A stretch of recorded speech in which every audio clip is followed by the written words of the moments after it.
प्राचीन समय में मालवा नामक एक विशाल राज्य पर राजा उत्पल राज का शासन था। राजा अपनी अद्भुत धनुर्विद्या और साहस के लिए प्रसिद्ध था। हर सुबह वह राजमहल के बगीचे में अपनी महारानी को बुलाता और 100 तीर इस तरह चलाता कि हर तीर महारानी की नथ के छल्ले के बीच से निकलता बिना उन्हें चोट पहुंचाए। इस अद्भुत कौशल के बाद वह गरजते हुए पूछता, बताओ महारानी, क्या इस संसार में मुझ जैसा वीर कोई है? महारानी हर बार डरते हुए कहती, नहीं महाराज, आप जैसा वीर इस संसार में कोई नहीं। लेकिन भीतर ही भीतर उनका हृदय भय से कांपता रहता। यह प्रदर्शन उनके लिए रोज का कष्ट बन चुका था, लेकिन वह कुछ कहने का साहस नहीं कर पाती थी। एक दिन उनकी माता राजमहल आई। उन्होंने अपनी बेटी को उदास और कमजोर पाया। उन्होंने पूछा, बेटी, तुम्हें क्या हुआ है? राजमहल में सभी सुख सुविधाएं होते हुए भी तुम इतनी उदास क्यों हो? महारानी की आंखें छलक आईं, लेकिन उन्होंने टालते हुए कहा, मां, सब ठीक है, यहां किसी चीज की कमी नहीं। लेकिन मां ने जिद पकड़ ली। आखिरकार महारानी ने अपनी पीड़ा बताई। मां, महाराज हर सुबह अपनी वीरता दिखाने के लिए मेरे नक के छल्ले पर तीर चलाते हैं। हर तीर चलने पर मेरा दिल डर से कांप उठता है, जैसे यह मेरी आखिरी सांस हो। यह सुनकर मां का खून खौल उठा।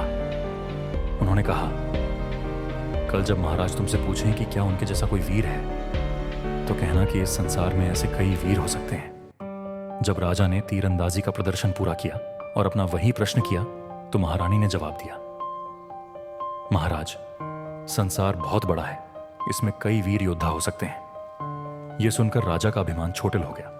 वह गरजते हुए बोले, मैं इस सत्य का पता लगाऊंगा। अगर कोई मुझसे बड़ा वीर है तो उसे हरा कर ही लौटूंगा। यात्रा की तैयारी करो। यात्रा की शुरुआत राजा उत्पल राज अपने धनुष और तरकश के साथ यात्रा पर निकल पड़े। कुछ दूरी तय करने के बाद उन्होंने एक अजीब व्यक्ति को देखा। वह व्यक्ति एक आंख से अंधा था और नदी किनारे लेटा आसमान की ओर देख रहा था।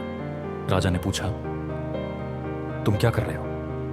वह व्यक्ति शांत स्वर में बोला, मैं इंद्रलोक में नृत्य कर रही अप्सराओं को देख रहा हूं।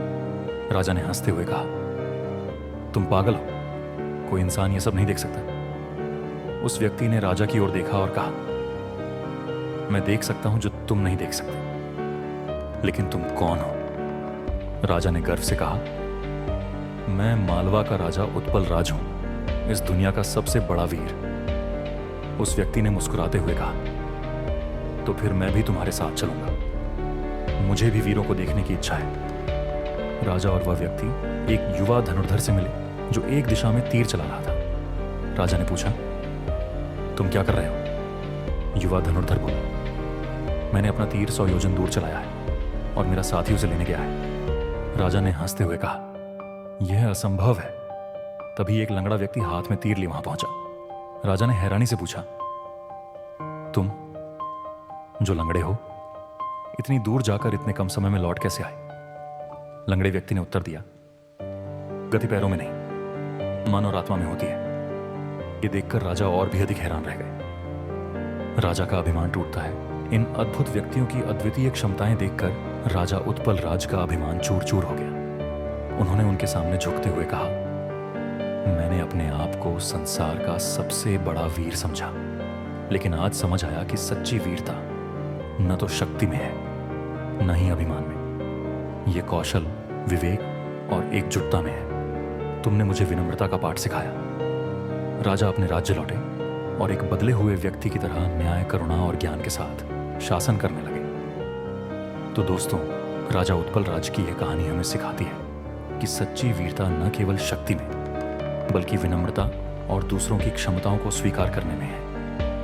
अभिमान चाहे कितना भी बड़ा क्यों ना हो, जीवन के अनुभव और असाधारण व्यक्तित्व इसे तोड़ सकते हैं। क्या हमने भी कभी खुद को दूसरों से बेहतर मानकर उनकी काबिलियत को नजरअंदाज किया है? याद रखें, हर व्यक्ति में कुछ खास होता है। सच्चा वीर वही है जो दूसरों की क्षमताओं को पहचान कर उनके साथ मिलकर अपनी यात्रा पूरी करता है। अगर यह कहानी आपको पसंद आए तो इसे दूसरों के साथ शेयर करें और हमें बताएं कि आपको इससे क्या सीख मिली। हमारी अगली कहानी में फिर मिलेंगे एक और अद्भुत अनुभव के साथ।